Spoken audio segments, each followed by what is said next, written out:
Tonight, we could be just a few short hours from jailed mother Casey Anthony walking right out of jail. The jailed mother has a $500,000 bond on her head right now, but in moments, you will meet the bounty hunter and the bail bondsman planning to post Casey's big bond.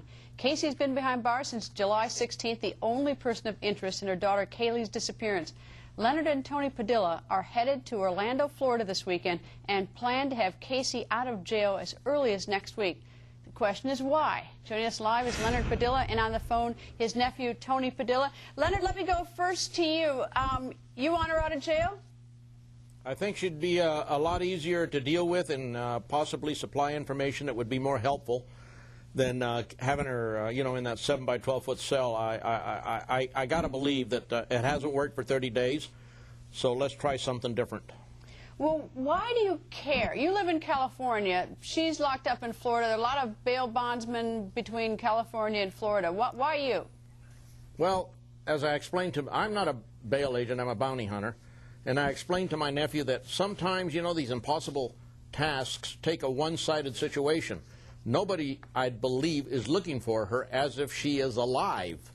I believe she's alive. I somewhat believe that in her own mind, the mother has given up some truths in the statements she's made.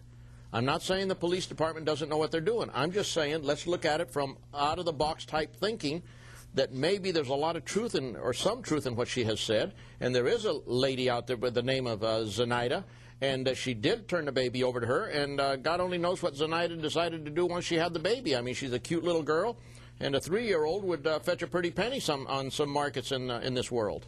All right, let me go to Tony, who is an actual bail bondsman. Leonard, you're the bounty hunter. I'm the bounty hunter. He's the bail agent. All right. Tony, what are you getting as collateral for this?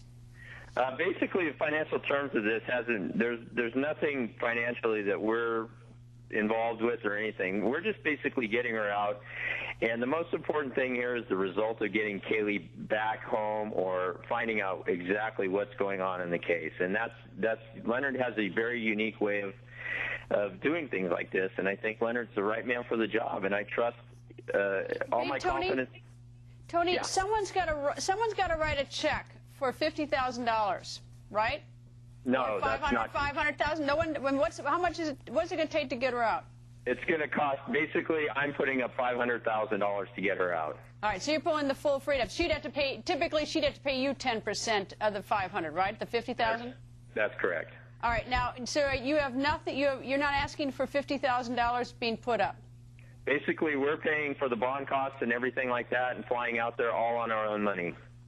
Have you spoken, Tony? I know that you haven't spoken to Casey. Have you spoken to Casey's parents? I haven't spoken with anybody. I was in Houston getting all the paperwork done so that we could get the bond and get it posted. Leonard, have you spoken to the grandparents? No, I've only had contact with one person, and that's Jose Baez, the defendant's attorney. All right. Now, do either of you know Larry Garrison, who will be joining us in a minute? No, I do not. I've crossed paths with him on occasion. What does that mean? I've heard of him, and I've seen him, and I know what he does. Have you ever met him? I don't think so. The name rings a bell, but not to the point. Your voice sounded rather sober with that. I wondered if I was... Oh, no. I don't know that I know him. I was thinking, because I think I meet a lot of people, and sometimes I can remember a name, but I remember the name, but I don't know if I've met him, no. All right, Leonard, do you think that she has nothing to do with the disappearance of her daughter? And by she, I mean Casey.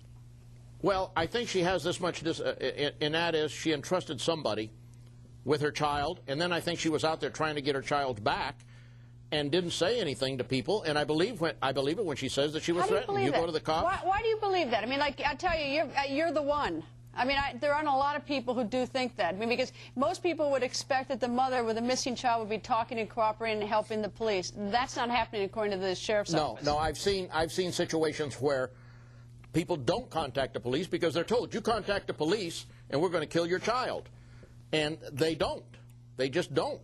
And there's enough. See, here's the thing. Let me tell you something, Greta. I'm a Mexican, and I know that if you're going to come up with a phony name for a nanny, Zenaida Hernandez Gonzalez is not too simple. You're going to come up with Rosa, or you're going to come up with Patricia or Angelica. That is too complicated a name. There's got to be some truth in that thing. All right, so the fact that we know of no ransom note or demand for the child is insignificant to you. The fact that the child disappeared on or about the 16th of June and she's out partying on the 20th in a club and seems to everything's normal, that doesn't bother you. The fact that when her mother finally catches up with her on July 15th and says, "Where's my granddaughter?" she says she'll be home tomorrow, and that was a lie. None of that bothers you. You're still willing to believe this version. I still believe that the child's alive, and I think that in her own mind there was a certain amount of comfort zone for her to still go out and party and all that, because originally I believe she gave up the child to a babysitter that she probably didn't know that well, so that she could go party and that she could go with her new boyfriend. That's what I think has happened. Tony, what do you think in this?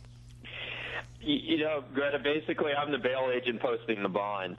As far as bounty hunting and thoughts like that and being able to insight into that, that's all Leonard's gig. I'm not very good at that, to be honest with you. You know what's sort of interesting, Tony, is that if you post $500,000 and she hits the road, you're on the hook for $500,000. You've never met her, you've never talked to her, you don't know anything about it. I frankly don't think she'll run. I mean, I really don't think you're at risk. Greta, but Greta, yeah. Let me interrupt you, Greta.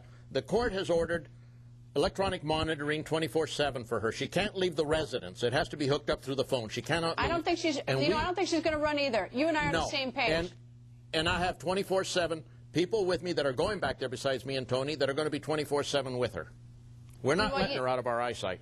You know, as suspicious as I am, Leonard, that's the one thing is I'm not suspicious she's going to run. You know, it's unusual. The odd thing is that people who do get out of jail, most of them don't run. Here's the thing. If something happened and people started jamming her about her granddaughter, about her daughter, and she believed, okay, I've done this, I've, burnt the body, buried it out here in the swamp. If she was going to run, she'd have been long gone. She didn't have to wait to go to jail and then get out and then run. All right, so Tony, you're unwilling to go out on a limb with Leonard on this, that you buy this version of the babysitter, the kidnapping, and the whole works, right? Honestly, Leonard and I haven't had very much time to talk about the details of that. I've been doing the negotiations behind about getting the bond and making sure that all the paperwork is posted properly. Well, wait a second, Tony. I mean, you must have some interest in this because you want to make sure she doesn't run. I mean, why are you posting a bond for someone who lives all the way across the country and you haven't spoken to her, haven't spoken to her parents? It's not secure. I could at least understand if you were committed to the fact that she was being wrongfully suspected or something. Well, whether she's being wrongfully suspected or anything like that, that's really none of my business. The most important thing for me is the daughter, the girl. I have 2 daughters myself, and this thing's been dragging on for 2 months. Leonard's been making mention of it, and he seems to have a pretty good insight into this. And basically, I'm going off the confidence of my uncle. I've seen him do some miracles before, and I'm hoping he can work another one. All right, so you guys arrive on Sunday. When do you expect Leonard should be walking out the door? What's your best estimate? I'm thinking that the attorney will meet with us Monday morning, and he will inform the court that there's a bond to be placed. The court will then issue written instructions as to what they want, and then the bond will be put down, and it could be Monday afternoon or Tuesday. Tony, you got all the paperwork done, ready to go? All the paperwork's done, ready to go. We're just waiting to see what the demands are going to be as far as the ankle monitor and surveillance and things like that. All right. Well, I actually think, Tony, your money is safe. I don't think she's going anyplace. But there are other things I disagree, at least with Leonard, about. I'm a little more suspicious than Leonard. But anyway, Leonard, Tony, good luck, and I'm sure we'll catch up. Can we see you Monday night? Will you come back here Monday night? Sure thing. We'll be there Sunday afternoon. All right, good. But you're going to come back on the show Monday night, right? Right, Leonard? Well, I think so, yeah, Greta. I believe All right, good. All right, I've booked you before millions of people, so there's your word. Anyway, thank you both, gentlemen.